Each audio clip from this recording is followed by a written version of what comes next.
ચાલો દોસ્તો, ગુજરાતની એક અદ્ભુત નદી વિશે વાત કરીએ જે કર્કવૃતને 2 વખતે ઓળંગે છે. જી હા દોસ્તો, મહી નદી વિશે વાત કરવી છે.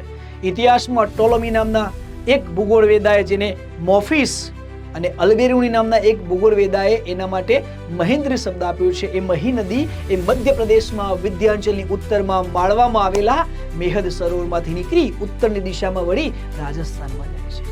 બાંસવાડા ખાતેથી એ યુ ટર્ન મારીને ગુજરાત તરફ પ્રયાણ કરે છે. ત્યાં જ દોસ્તો કર્કવૃત એને 2 વખતે ઓળંગે છે.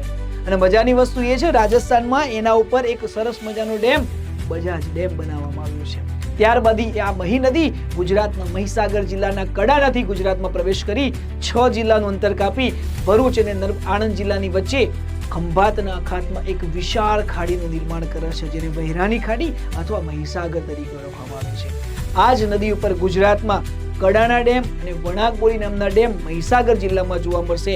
અને આ જ નદીની એક સહાયક નદી ગલતી નદીના સંગમ ઉપર તમને ગલતેશ્વર મહાદેવનું મંદિર ખેડા જિલ્લામાં જોવા મળશે. અને આ નદી જ્યાં અંત પામે છે એ જગ્યા ઉપર સ્તંભેશ્વર મહાદેવ બિરાજમાન છે.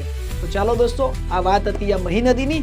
મળીએ નવા વિડીયોમાં ગુજરાતની એક નવી નદી સાથે. ત્યાં સુધી મને રજા આપજો. જય સિયારામ.